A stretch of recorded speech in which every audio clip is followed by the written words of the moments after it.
Joe, thank you very much. First of all, I just want to say how proud I am of Tammy and I are so proud of our Machatenista, Helen Boratzaner, for sponsoring this event. I never knew my Mechutin, Chaim Boratzaner. He passed away, unfortunately, way too soon.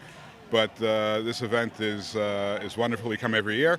And as you can see, I'm a little sweaty from the walk, but I'm happy to answer the questions. So I've known Donald Trump for about 15 years. Met him in the context of being his lawyer, and we've become friends over the years. And he knows how much I love Israel, and hopefully people who read Arutz Sheva know how much I love Israel because I write a column for Arutz Sheva as often as I can. He wanted an advisor who he knew loved Israel. So I think hopefully people can take comfort in the fact that he's taking advice from me, because there's obviously hundreds of people in New York who have thoughts about Israel, to the right, to the left, in the middle, and he chose someone who he knows has a deep love for Israel, for all of Israel, for the entire land of Israel. And so that alone, I think, says something about his feelings. He has a very strong view as to who's right and who's wrong in the Israeli-Palestinian conflict. He remembers very well who was dancing on the roofs at 9/11 and who was mourning and who was crying. And he has an innate sense of the issues and the problems, but most importantly, he knows who's right and who's wrong. I have his assurances, for example, that he's not going to pressure Israel to do things that are not in Israel's best interest. If Israel wants to pursue a peace process, he's happy to help. But he's not going to pressure Israel into things that they want to do. If you've read the Daily Mail, you know that in response to a question about the settlements, his view is that Israel should continue to build settlements.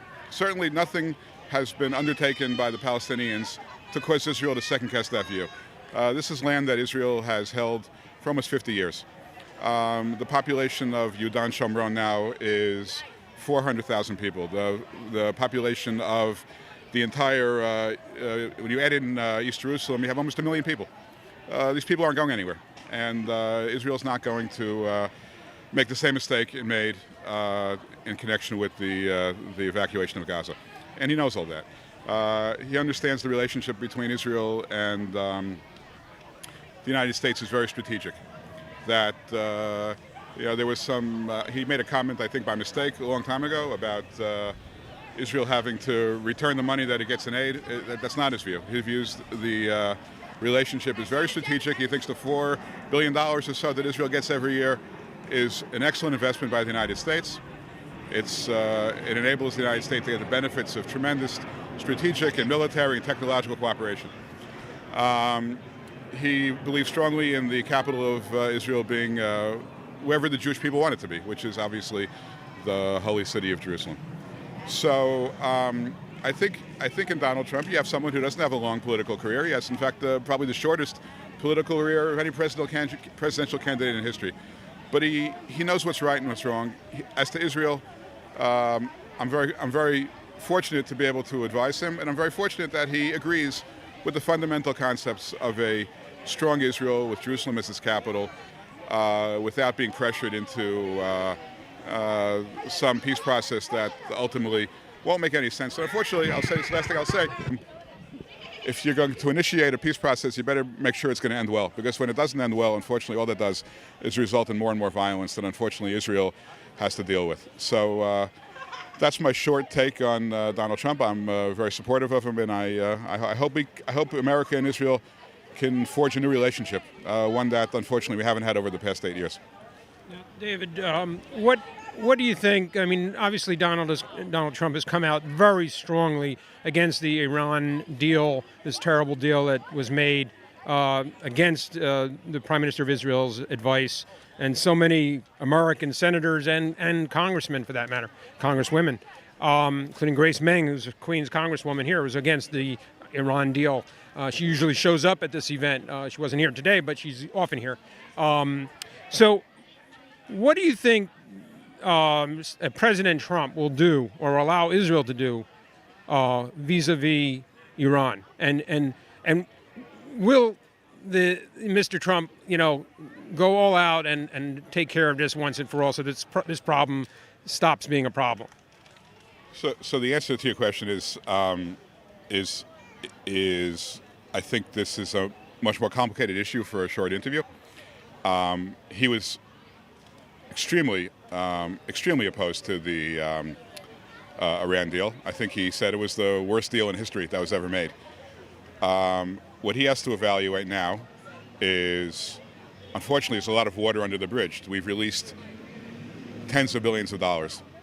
I think he's going to evaluate it carefully. It would be, I think, reckless for me to tell you what he's going to do, whether he's going to finish it or start it. I mean, these are sensitive points, but I think you know that he is. And he thinks this is the worst thing that the United States has ever done in foreign affairs, and I think he'll act in that spirit when he becomes president. What about the president and the current president, President Obama, is holding, in my view, holding Israel hostage over what he has promised Israel after the Iran deal, which was $40 billion with a B as in boy, over 10 years, including the most sophisticated and advanced weaponry.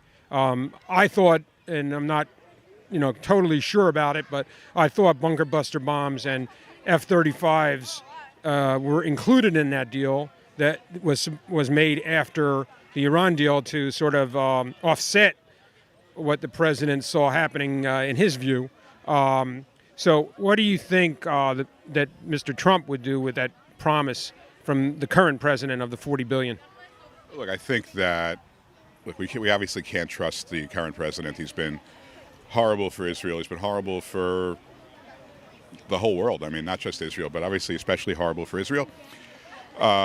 Many of us don't trust him, and we don't think he's a friend. Donald Trump is going to be a friend. He's committed to keeping Israel strategically and militarily overwhelmingly the strongest nation in the region, and I have no doubt that he'll do that. And unfortunately, there's a long history of American presidents holding Israel hostage, whether it was with Jonathan Pollard or the loan guarantees going back to the first George Bush.